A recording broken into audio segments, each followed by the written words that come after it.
Cold Comfort Farm by Stella Gibbons, Chapter 16. Perhaps ablaze is too strong a word. There was a distinct suggestion of corpse lights and railway station waiting rooms about the lights which shone forth from the windows of Cold Comfort, but compared with the heavy muffling darkness of the night in which the countryside had sunk, the lights looked positively rorty. "Oh, my goodness," said Flora. "It's Grandmamma," whispered Elphine, who had gone very white. "She must have chosen this night of all nights to come downstairs and have the family party." "Nonsense, you don't have parties at places like Cold Comfort," said Flora, taking notes from her bag with which to pay the chauffeur. She got out of the car, stretching a little and inhaling the fresh, sweet night air, and put them in her hand. "There, thank you very much. Everything went off most satisfactorily. Good night." And the chauffeur, having thanked her respectfully for his tip, backed the car out of the yard and away down the lane toward the road. The headlights swept away the hedges and touched the grass to livid green. They heard him change into Top in the dead, eerie silence and darkness. Then the friendly sound of the engine began to recede until it was absorbed by the vast quiet of the night. They turned and looked toward the house.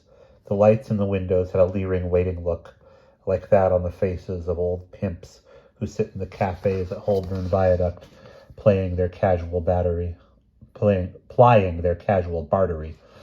A thin wind snivelled among the rotting stacks of Cold Comfort, spreading itself in a sheet of flowing sound across the mossed tiles. Darkness whined with a soundless urge of growth in the hedges, but that did not help any. "Aye, 'tis grandmother," said Seth somberly. "She'm holding the accounting. Aye, 'tis her all right."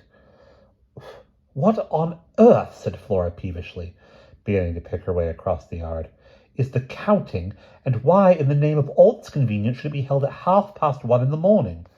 "'Tis the record of the family that grandmother holds every year. See, we'm violent folk, we Starcadders. Some of us pushes others down wells. Some on us dies in childbirth. There's others as die of drink or goes mad. There's a whole heap on us, too. 'Tis difficult to keep count on us. So once a year, grandmother, she holds a gathering called the counting, and she counts us all to see how many of us has died in the year." "Then she can count me out," retorted Flora, raising her hand to knock on the kitchen door. Then a thought struck her. "Seth," she whispered, "had you any idea that your grandmother was going to hold this infernal counting tonight?" She saw the gleam of his teeth in the dimness. "Reckon I had," he drawled. "Then you are a crashing bounder," said Flora vigorously, "and I hope your waterfall die. Now, Elphine, brace up. I am afraid, for it. You had best not say a word. I will do the talking." She knocked on the door. The silence which swayed softly out from within to meet them was a tangible thing. It had a poignancy. It mouldered and compelled, it imposed and awed. It was broken by heavy footsteps. Someone was crossing the kitchen floor in hobnailed boots. A hand fumbled with the bolts. Then the door was slowly opened, and Irk stood looking up at them, his face twisted into a Japanese Ho mask of lust, fury, and grief. Flora could hear Elphine's terrified breathing behind her in the darkness, and put out a comforting hand. It was clasped and held convulsively. The great kitchen was full of people. They were all silent, and all painted over by the leaping firelight with a hellish red glow. Flora could distinguish Amos, Judith, Miriam, the hired girl, Adam, Ezra, and Harkaway, Caraway, Luke, and Mark, and several of the farmhands. They were all grouped in a rough semicircle about someone who sat in a great high-backed chair by the fire. The dim gold lamplight and the restless firelight made Rembrandt shadows in the remoter corners of the kitchen, and threw the dwarf and giant shadows of the Starcadders across the ceiling. A pungent scent came swooning out to meet the inrush of night air. It was sickly sweet and strange to Flora. Then she saw that the heat of the fire had caused the long pink buds of the sookbind to burst. The wreath which hung round the portrait of Fig Starkadder was covered with large flowers, whose petals sprang back like snarling fangs to show the shameless heart that sent out full gusts of sweetness. Everybody was staring at the door. The silence was terrific. It seemed the air must burst with burst with its pressure, and the flickering movement of the light and the fire glow upon the faces of the Starcatters was so restlessly volatile that it emphasized the strange stillness of their bodies. Flora was trying to decide just what the kitchen looked like, and came to the conclusion it was the chamber of horrors at Madame Toussaint's. Well, she said amiably, stepping over the doorstep and drawing off her gloves. The gang is all here, isn't it? Is that big business I see in the corner? Oh, I beg your pardon, it's Micah. I suppose there aren't any sandwiches. This cracked the social ice a bit. Signs of life were observed. There's food on the table, said Judith lifelessly, coming forward, with her burning eyes fixed upon Seth. But first, Robert Post's child, you must meet your great Aunt Ada Doom. She took Flora's hand. Flora was very buckled that she had shed her clean gloves, and led her up to the figure which sat in the high-backed chair by the fire. Mother, said Judith, this is Flora, Robert Post's child. I have spoken to you of her. How do you do, Aunt Ada? Said Flora pleasantly, putting out her hand, but Aunt Ada made no effort to take it.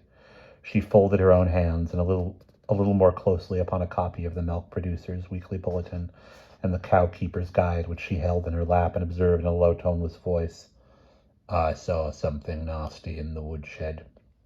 Flora turned to Judith. With raised, inquiring eyebrows, a murmur came from the rest of the company, which was watching closely. "'Tis one of her bad nights," said Judith, whose gaze kept wandering piteously in the direction of Seth, who was wolfing the beer in a corner. "Mother," she said louder, "don't you know me? It's Judith. I have brought Flora Post to see you, Robert Post's child." "Nay."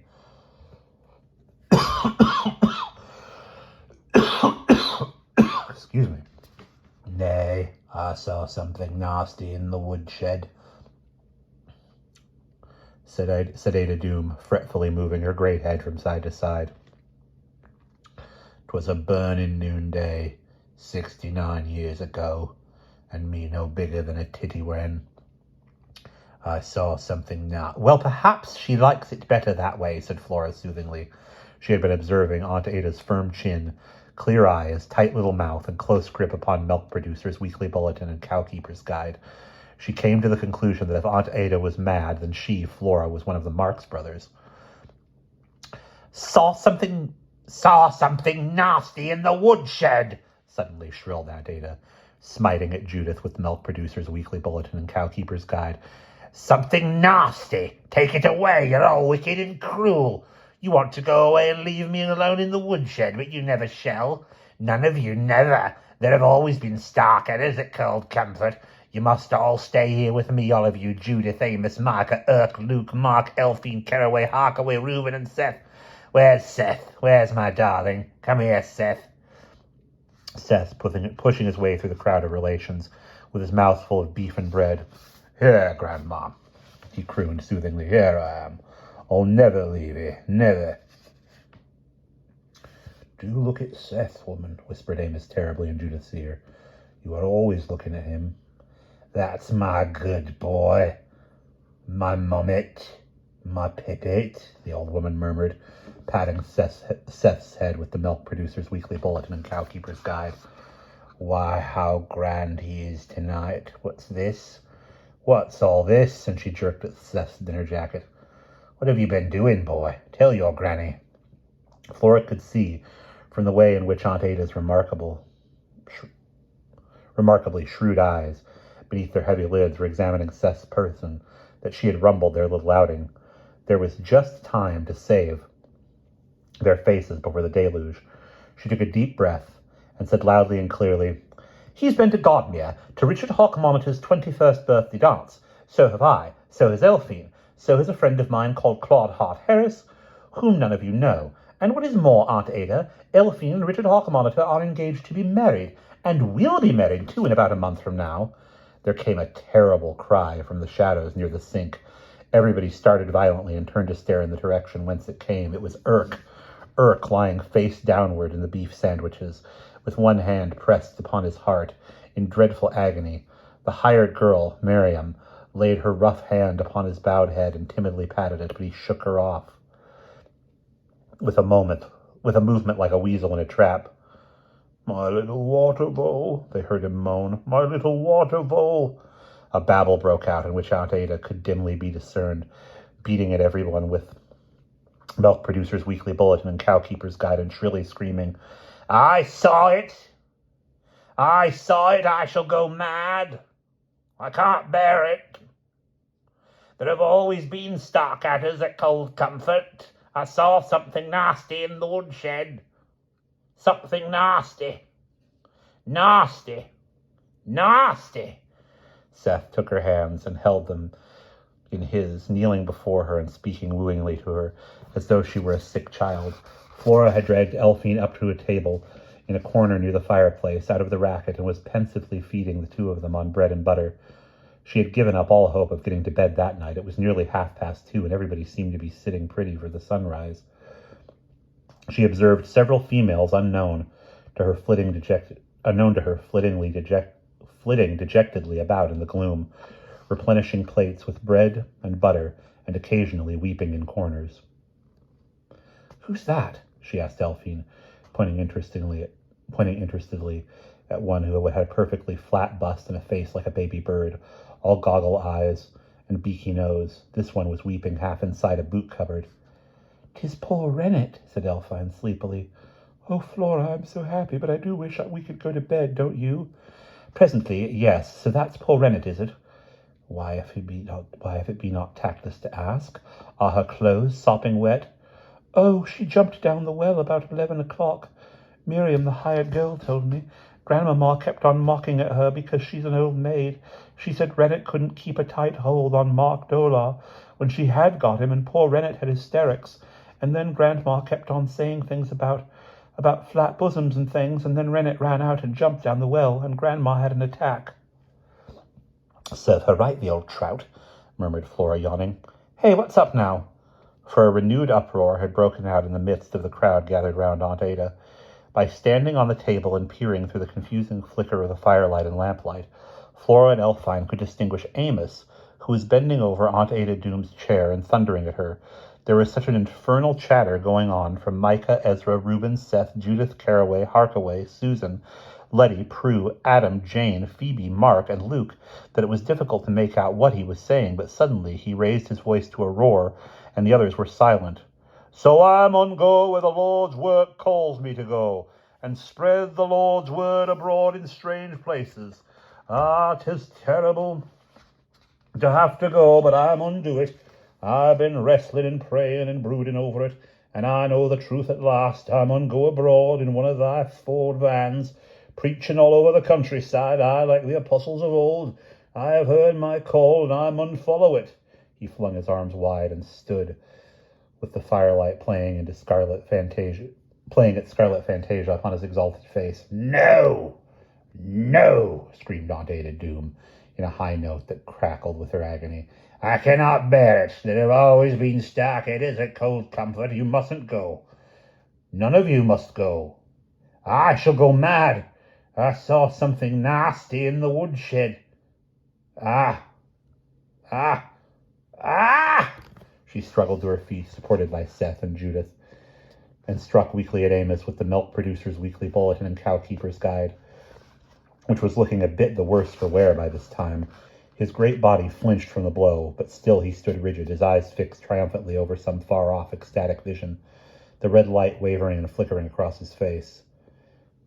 "I mun go," he repeated in a strange, soft voice. "This very night I mun go. I hear the glad voices of the angels calling me out over the ploughed fields, where the little seedlings is clapping their hands in prayer, and besides I arranged with the Agony Beetle's brother to pick me up in the Lunnon milk van at 3:30, so I've no time to lose. Aye, 'tis goodbye to you all. Mother, I've broken thy chain at last, with the help of the angels and the Lord's word. Where's my hat? Reuben silently handed it to his father. He had had it ready for the last 10 minutes. Aunt Ada Doom sat huddled in her chair, breathing feebly and fast, striking impotently at the air with the Milk Producer's Weekly Bulletin and Cowkeeper's Guide. Her eyes, slots of pain in her gray face, were turned on Amos. They blazed with hate, like flaring candles that feel the pressing dark all about them and flare the brighter for their fear. "Aye," she whispered. "Aye, So you go, and leave me in the woodshed. There have always been stark adders at Cold Comfort, but that means nothing to you. I shall go mad. I shall die here, alone in the woodshed, with nasty things. Her voice thickened, and she wrung her hands distractedly as though to free them from some obscene spiritual treacle. Press in on me. Alone. Alone. Her voice trailed into the silence. Her head sunk into her breast. Her face was drained of blood, gray, broken. Amos moved with great slow steps to the door. No one moved. The hush, which froze the room, was broken only by the idle, ripping dance of the flames. Amos jerked open the door, and there was the vast, indifferent face of the night peering in. Amos! It was a screech from her heart roots. It buried itself in his plexus. But he never turned. He stepped blunderingly out into the dark and was gone. Suddenly there was a wild cry from the corners and the shadows by the sink. Urk came stumbling forward, dragging the hired girl, Miriam, in his wake. Flora woke up Elfine, who had gone to sleep with her head on her shoulder, and pointed out that some more fun was just beginning. It was only 3:15. Urk was chalk white. A trail of blood drooled down his chin. His eyes were pools of pain, in which his bruised thoughts darted and fed like tortured fish. He was laughing insanely, noiselessly. Miriam shrank back from him, livid with fear. Me and the Watervoles, we've failed, he babbled in a low, toneless voice. We're beaten. We planted a nest for her up there by Ticklepenny's well when the eggplants was in bloom, and now she's given herself to him, the dirty, stuck-up lion. He choked and had to fight for breath for a second. When she was an hour old, I made a mark on her feeding bottle in a Watervole's blood. She were mine, see? Mine, and I've lost her. Oh, why did I ever think she were mine? He turned upon Miriam, who shrank back in terror. Come here, you. I'll take you instead. Dirt as you are, I'll take you, and we'll sink into the mud together. There have always been stark adders at Cold Comfort, and now there'll be a beetle too. And not the first neither, as you'd known if you ever cleaned out the larder, said a voice tartly. It was Mrs. Beetle herself, who, hitherto unobserved by Flora, had been busily cutting bread and butter and replenishing the glasses of the farmhands in a far corner of the long kitchen. She now came forward into the circle about the fire and confronted Urk with her arms akimbo. Well, who's talking about dirt? Heaven knows you should know something about it. In that coat and them trousers, enough to turn up one of your precious Watervoles you are. A pity you don't spend a bit less time with your Watervoles and a bit more with soap and a flannel. Here she received unexpected support from Mark Delar, who called in a feeling tone at the far end of the kitchen. Aye, that's right. Don't you have him, ducky, unless you feel like it, advised Mrs. Beetle, turning to Miriam. You're full young yet, and you won't see 40 again. I don't mind. I'll have him if un wants me, said Miriam amiably. I can always make him wash a bit if I feels like it. Urk gave a wild laugh. His hands fell on her shoulder, and he drew her to him and pressed a savage kiss full on her open mouth. Aunt Ada Doom, choking with rage, struck at them with the Milk Producer's Weekly Bulletin and Cowkeeper's Guide. But the blow missed. She fell back, gasping, exhausted. Come, my beauty, my handful of dirt. I mun carry thee up to Ticklepenny's and show thee to the Watervoles. Urk's face was working with passion. What? At this time of night? Cried Mrs. Beetle, scandalized. Urk put one arm round Miriam's waist and heaved away, but could not budge her from the floor. He cursed aloud and, kneeling down, placed his arms about her middle and heaved again. She did not stir. Next he wrapped his arms about her shoulders, and below her knees. She declined upon him, and he, staggering beneath her, sank to the floor. Mrs. Beetle made a sound resembling tss. Mark Delore was heard to mutter that the fireman's lift was as good a hold as any he knew. Now Urk made Miriam stand in the middle of the floor and with a low, passionate cry ran at her. Come, my beauty. The sheer animal weight of the man bore her up into his clutching arms. Mark Delore, who dearly loved a bit of sport, held open the door, and Urk and his burden rushed out into the dark and the earthly scents of the young spring night. A silence fell. The door remained open, idly swinging in a slow, cold wind which had arisen. As though frozen The group within the kitchen waited for the distant crash which should tell them that Urk had fallen down. Pretty soon it came, and Mark Delore shut the door. It was now 4 o'clock. Elfine had gone to sleep again. So had all the farmhands except Mark Delore. The fire had sunk to a red, lascivious bed of coals, and waned, and then, on the other hand, waxed again in the slow wind which blew under the door. Flora was desperately sleepy. She felt as though she were at one of Eugene O'Neill's plays, the kind that goes on for hours and hours until the RSPC audiences batters the door of the theater and insists on a tea interval. There was no doubt that it was fun, that the fun was wearing a bit thin. Judith, huddled in a corner, was looking broodingly at Seth from under her raised hand. Reuben was brooding in another corner. The soup-vine flowers were fading. Seth was studying a copy of Photo Bits, which he had produced from the pocket of his evening jacket. Only Aunt Ada Doom sat upright, her eyes fixed upon the distance. She was rigid. Her lips moved softly. Flora, from her refuge on the table, could make out what she was saying. It sounded none too festive. 2 of them gone. Elfine. Amos. And I'm alone in the woodshed now. Who took them away? Who took them away? I must know. I must know. That chit. That brat. Robert Post's child.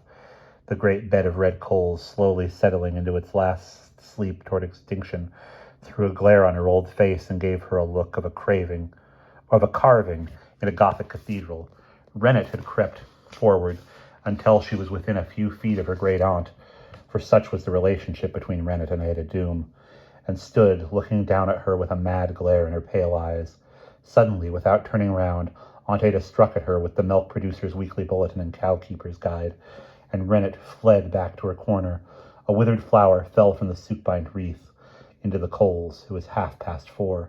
Suddenly, Flora felt a draft at her back. She looked round crossly and found herself staring into the face of Reuben, who had opened the little concealed door behind the great bulge of the chimney-piece, which led out into the yard. "Come on," whispered Reuben. "'Tis time he were in bed." Amazed and grateful, Flora silently woke Elfine, and with breathless caution, they slid off the table and tiptoed across the little door. Reuben drew them safely through it and closed it noiselessly. They stood outside in the yard.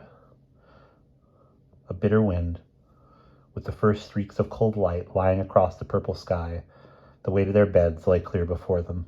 "Reuben," said Flora, too drunk with sleep to articulate clearly, but remembering her manners. "You are an utter lamb, did you know?" "You got the old devil out of the way for me." "Oh, that," yawned Flora. "Aye, and I don't forget. The farm'll be mine now, surely." "So it will," said Flora amiably. "Such fun for you." Suddenly a shocking row broke out in the kitchen behind them. The Starkadders were off again, but Flora never knew what it was about. She was asleep where she stood. She walked up to her room like an automaton, but stayed awake long enough to undress and then fell into bed like a log. And that is the end of chapter 16.